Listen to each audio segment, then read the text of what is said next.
우리가 이제 계속해서 다윗과 골리앗의 이 싸움의 말씀을 3주 동안 이제 이 말씀을 보고 있는데, 그때 이제 그 말씀 속에 우리에게 주시는 말씀들이 다 있기 때문에 오늘 이 말씀도 우리가 살아가면서 우리 앞에 놓여 있는 골리앗을 우리가 이겨나가는데 정말 이 능력이 되어지는 말씀이 되올 겁니다. 정말 하나님께서 정말 많은 사람들 중에 우리를 택하시지 않았다면 우리가 지금 이 시간 우리는 아마 이 세상 속에서 허무하게 살아갈 수도 있어요. 그러나 하나님의 택하심을 받았기 때문에 이 시간도 주의 전에 모여 하나님을 예배하며 또 하나님을 깊이 알아가는 그런 시간이 우리에게 있다는 것이 너무나 축복이고 감사한 시간입니다. 우리가 하나님이 택함 받았다는 것, 그러나 우리가 택함 받은 것으로 끝나지 아니하고 또 하나님께 쓰임 받는 것. 내가 어떻게 하나님 앞에 쓰임 받을까? 일단 하나님께 쓰임 받는 사람들은 준비된 자를 하나님이 쓰셔요. 준비된 자를. 오늘 이제 다윗이 골리앗과의 그 싸움에서 다윗이 골리앗, 그 3m가 되는 골리앗을 무너뜨릴 수 있었던 것은 다윗도 굉장히 준비가 잘 된 사람입니다. 그래서 다윗은 이제 골리앗이 칼과 창을 가지고 자기 앞에 올 때 다윗은 물매와 돌멩이를 가지고 나갔어요. 물매라고 하는 것은 이게 두 줄로 중간에 이렇게 주머니 비슷한 게 있어서 여기다 돌을 집어넣고 두 줄을 잡고 돌린 다음에 한쪽 줄을 놓으면 이것이 멀리 날아가면서 맞춰지는 게 이 물매예요. 그래서 물매와 이 돌을 가지고 이제 골리앗 앞으로 나갔어요. 왜냐하면 다윗은 이제 어린 시절부터 아버지를 도우며 목동 생활을 했어요. 여러분 생각해 보세요. 저 들판 허벌판에서 아무도 찾아오지 않는 그런 들녘에서 양들을 지킨다는 것이 얼마나 외롭고 얼마나 하루하루가 그날 같은 그 어떤 무한 날들을, 이렇게 무료한 날들을 보내겠습니까? 거기다가 이제 맹수들, 사자곰이 나타나 이제 양들을 공격하면 또 돌을 던져서 물리쳐야 되고, 그러니 매일같이 양을 치면서 아마 다윗의 그 앞에는 돌들이 많이 쌓여 있을 거예요. 시간 날 때마다 양을 지키기 위하여 이제 물매로 앞에 목표물을 세워놓고 계속해서 반복해서 연습을 했을 겁니다. 양을 지키기 위해서. 그러다 보니까 너무나 이것이 오랜 세월에 반복해서 돌을 던지다 보니까 이제는 물맷돌 던지는 것이 다른 사람도 따라올 수 없는 그런 하나의 명수가 되었어요. 골리앗을 향해 나갈 때 사울왕이 이제 갑옷을 입혀주고 머리에 투구를 씌워주고 칼을 쥐어줬지만 그것이 익숙하지가 않았어요. 다 벗어 던져버리고 늘 반복하여 연습했던 돌 5개와 이제 물매를 가지고 이렇게 나갔습니다. 왜냐하면 그것이 익숙했기 때문에. 그러니까 다윗은 양을 늘 지켜가면서 또한 맹수와 싸우면서 잘 훈련되고 준비가 돼 있었습니다. 하나님은 이렇게 준비된 자에게 사실 은혜를 베푸십니다. 내게 지금 없는 것을 가지고 일하지 않아요.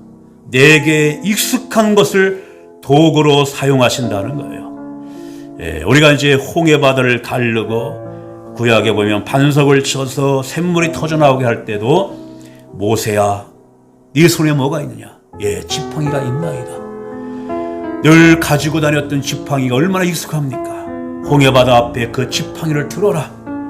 지팡이를 들으니까 홍해바다 갈라지기 시작한 거예요.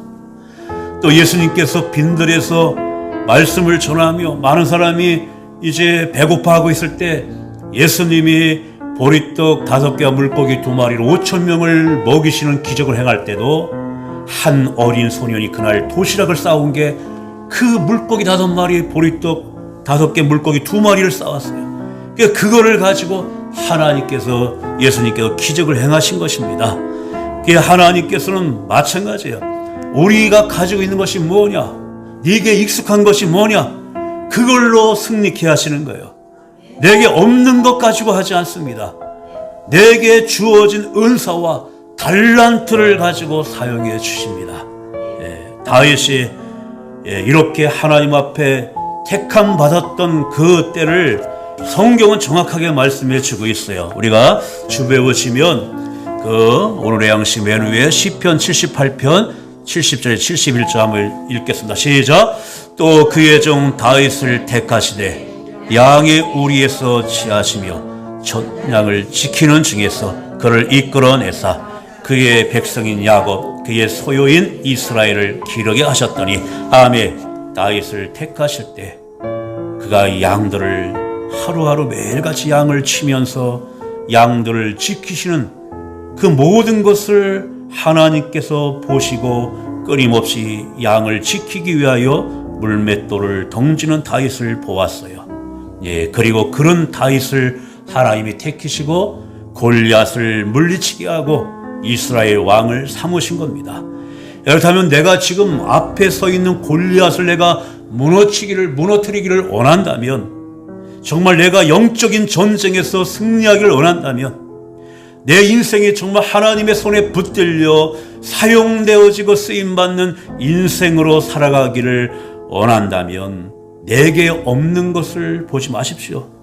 남이 가지고 있는 것을 부러워하지도 마시고 내가 처한 상황을 불평하지도 마시고 지금 내게 주어진 일을 사랑하시고 매일 하는 그 일을 시시하게 여기지도 말고 그 일에 감사하며 언젠가 하나님께서 쓰실 때 그것이 익숙하게 사용하도록 잘 훈련하며 준비하라는 겁니다. 그렇다면 오늘 하루도 어쩌면 하나님이 쓰실 언젠가를 위해서 준비하는 최고의 시간이 되어지는 거예요. 매일매일이 하나님 앞에 귀한 날들로 여기며 언젠가는 사용하실 때 마음껏 하나님의 쓰임받는 그날을 준비하는 최고의 준비가 되어지는 겁니다. 많은 사람들이 아마 여러분들도 알고 있는 분이 있어요. 저도 신학교 들어갈 때 그 찬양단들이 와서 채플 시간에 예배를 드릴 적에 그때 찬양을 막 부르는데 얼마나 은혜스러운지, 그 가사가 너무나 은혜스러웠어요. 근데 그 리더가 설명하기를 이 곡은, 이 작사, 이 노래 가사는 송명희 시인이 쓴 것입니다. 내성마비로 몸을 전혀 가누지 못하는 그런 송명희 시인이 평생 그를 괴롭히는 육체의 고통이야말로 늘 그 앞에 서 있는 골리앗이었어요. 하지만 그는 그 정말 형용할 수 없는 고통을 겪으면서도 하나님이 주신 것에 집중했어요. 그러면 늘 하나님과 집중하면서 하나님이 그에게 깨닫게 하시는 깊은 것을 깨달아 늘 주님을 찬양하며 고백하는 그런 글을 많이 썼어요. 그가 몸이 비틀리는 몸이라 자기 몸 하나 가누지도 못하는 자가 24권의 책을 쓸 정도로, 여러분들이 이제 우리가 복음 찬양 부를 적에 여러분들이 부르는 중에 나라는 것이 바로 송명희 그 신, 정말 이 내성마비 환자인 송명희 신의 그 곡입니다. 나 가진 재물 없으나, 나 남이 가진 지식 없으나, 남이 가진 건강 있지 않으나 나 남이 없는 거 있으니, 나 남이 듣지 못한 거 들었고, 나 남이 보지 못한 거 보았고, 공평하신 하나님이 나 가진 것 없으나 나 남이 없는 거 깨달았네. 공평하신 하나님이 나 남이 없는 거 갖게 하셨네. 제가 중간중간에 이렇게 했지만 그 구절구절이 얼마나 이게 깊은 감동이 주는지 모릅니다. 그는 그러한 모든 것에 낭망하지 아니하고 하나님이 주신 것으로 인생 앞에 놓여있는 골리앗을 무너뜨리며 도전하는 삶을 계속 살아간 거예요. 그렇게 하나님은 하나님 앞에 내게 주신 것을 가지고 거기에 익숙하게 하나님 안에서 그것을 자꾸 고백하며 나가는 모든 그 과정을 통해서 하나님이 역사해 주시는 겁니다. 또 마찬가지예요. 다윗이 그냥 하루아침에 골리앗을 무너뜨린 것이 아니라 주어진 일에 최선을 다하며 잘 준비되었기 때문에 골리앗을 무너뜨릴 수가 있었어요. 하지만 다윗은 이 모든 승리가 하나님이 나와 함께 했기 때문에 승리했다고 그거를 고백했다는 거예요. 예. 우리가 이제 다윗이 아버지 심부름으로 형들이 전쟁터에 잘 있는지 한번 나가보라 해가지고 나갔다가 골리앗과 싸움이 시작된 건데, 형들에게 갔다가 형들이 얼마나 이 다윗을 야단친지 몰라요. 야, 너 여기가 어디라고, 어린 것이 여기까지 왔냐고, 빨리 집에 안 가? 또 사울왕도 네가 싸워 나가기에는 너무 어리다, 그냥 여기 있지 말고 집에 가라. 그럴 때 다윗이 고백한 거 우리가 먼저도 읽었는데, 우리가 37절 말씀 한번 읽겠습니다. 37절 시작.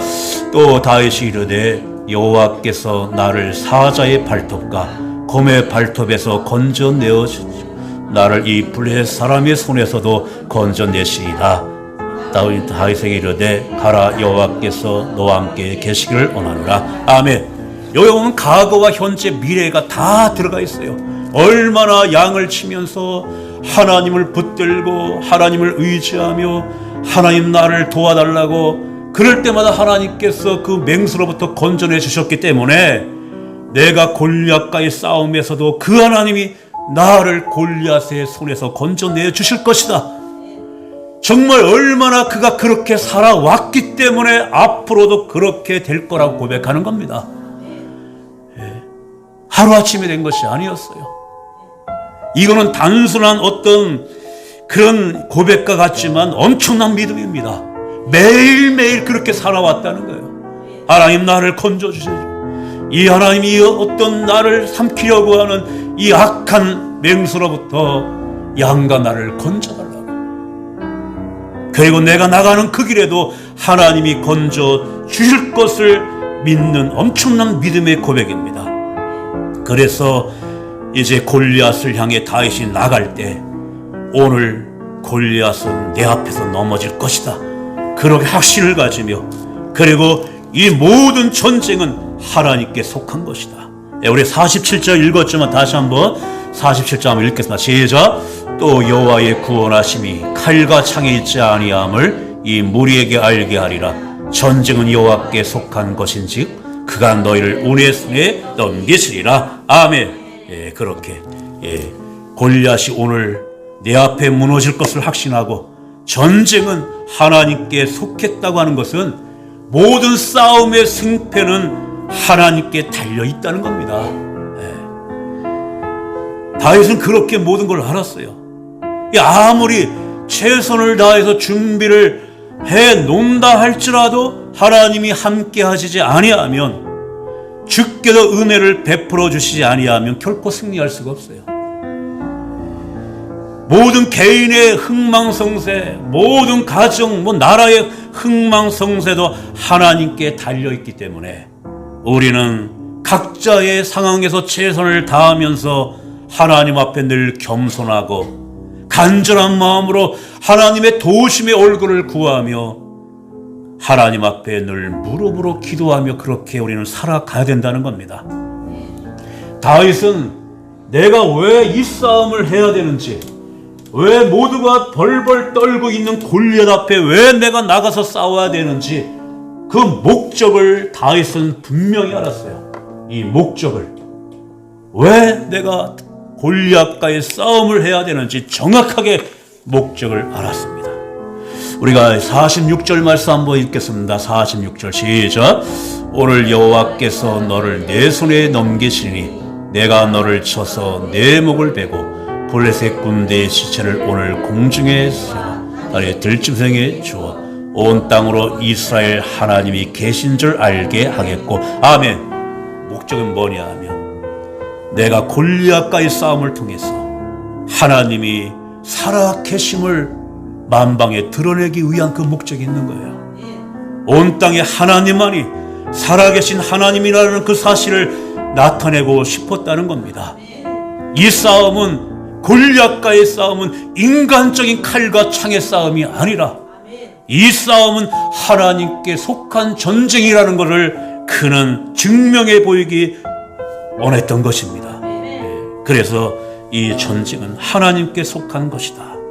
그냥 이 싸움에서 내가 승리해서 내 명성이 높아지고 시대에 내가 영웅되어지는 것, 그거가 목적이 아니었어요. 하나님의 이름을 모독하고 하나님의 이름을 업신여기는 골리앗 앞에서 봐라, 하나님이 어떤 분이신지, 그분은 능력 있고 살아계신 하나님인 걸 보여주길 원했고, 골리앗 앞에 벌벌 떨고 있는 하나님의 백성들에게도 하나님이 모든 구원은 하나님의 손에 있다는 것을 보여주고 증명해 주기를 원했기 때문에 다윗에게는 분명한 목적이 있었다는 겁니다.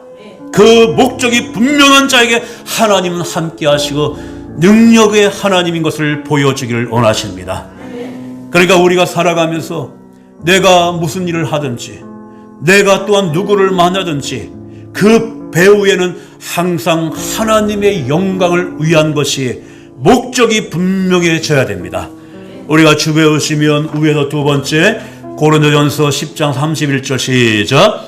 그런즉 너희가 먹든지 마시든지 무엇을 하든지 다 하나님의 영광을 위하여 하라. 아멘. 먹고 마시고 무엇을 하든지 다 하나님의 영광, 우리가 살아가는 궁극적인 삶의 목적은 다 하나님의 영광을 위해 살아가는 겁니다. 그 밑에 시편 150편 6절 시작. 호흡이 있는 자마다 여호와를 찬양할지어다. 아멘. 호흡이 있는 살아있는 자들은 모두가 하나님을 찬양하며 하나님의 영광을 위해서 살아가는 것, 이게 목적이에요. 이것이 없으면 바람 부는 대로 물결 치는 대로 우리가 아무렇게나 살아가는 인생이 됩니다. 하루를 살더라도 분명한 목적이 우리의 삶 전체를 이끌어 가도록 해야 됩니다. 다윗이 정말 하나님이 언제 나를 쓰실지, 내일의 삶이 어떻게 바뀔지 전혀 몰랐어요. 그저 주어진 일에 최선을 다할 뿐입니다. 때가 되니까 하나님께서 그를 사용하신 거예요. 우리도 정말 언제 하나님이 쓰실지, 내일의 삶이 어떻게 바뀔지 우리도 모릅니다. 그냥 주어진 그날에 하나님 영광을 위한 목적을 두고 최선을 다하여 산다면 하나님의 역사하심이 반드시 우리 가운데 펼쳐집니다. 다윗은 내가 정말 상대할 수 없는, 누가 상식적으로 봐도 골리앗을 이길 수 없었던 골리앗을 무너뜨린 것은 하나님이 함께하기 때문에 그걸 분명히 고백을 합니다. 그리고 이 전쟁은 처음부터 끝까지 내가 싸우는 것이 아니라 하나님께 속한 싸움이라는 것을 분명히 알았어요. 우리는 살아가면서 알아야 될 것을 분명히 알아야 됩니다. 나와 함께 하시는 그 하나님이 살아계시다는 걸 알아야 돼요. 그 하나님이 나를 택하시고 나의 삶이 하나님의 영광을 위한 삶으로 그렇게 나를 택하시고 나를 사용하신다는 걸 분명히 알아야 됩니다. 우리가 주변에 보시면 맨 밑에 베드로후서 1장 3절 말씀 한번 읽겠습니다. 시작. 그의 신기한 능력으로 생명과 경건에 속한 모든 것을 우리에게 주셨으니 이는 자기의 영광과 덕으로서 우리를 부르신 이를 알므로 말미암이라. 아멘. 우리를 부르신 이 하나님을 알아야 됩니다. 하나님을 알아. 그 하나님이 능력의 하나님이요 살아계신 하나님이요, 또한 우리를 부르신 그 하나님은 우리를 통해서 하나님 살아계심을 드러내기를 원하신 하나님이에요. 하나님은 우리의 모든 삶을 통해서 하나님이 살아계심을 드러내기를 원합니다. 하나님이 얼마나 크신 사랑의 하나님이신지, 하나님이 얼마나 선하신 하나님이신지 우리의 삶을 통해서 선명하게 드러내기를 원합니다. 그래서 우리가 각자 주어진 그 삶을 업신여기지 말고 불평하지 말고 늘 감사하며 그분을 향한 목표에 이끌려 살아가는 사람을 찾으십니다. 주어진 삶을 귀하게 여기며 철저하게 감사하며 그렇게 준비한 사람을 찾으시는데 그 사람이 바로 저와 여러분이 되기를 원합니다. 우리의 삶이 하나님이 원하시는 바로 그 인생이 되기를 원합니다. 이것이 최고의 하나님 앞에 목적이 있는 삶을 살아가는 겁니다. 우리는 분명한 목적이 있는 거예요. 모든 것이 하나님 앞에서 하나님의 영광을 위하여 하나님이 주신 힘으로 하나님의 것으로 하나님의 능력으로 살아가는 자입니다. 그렇기 때문에 목적이 분명해야 됩니다. 다윗과 같이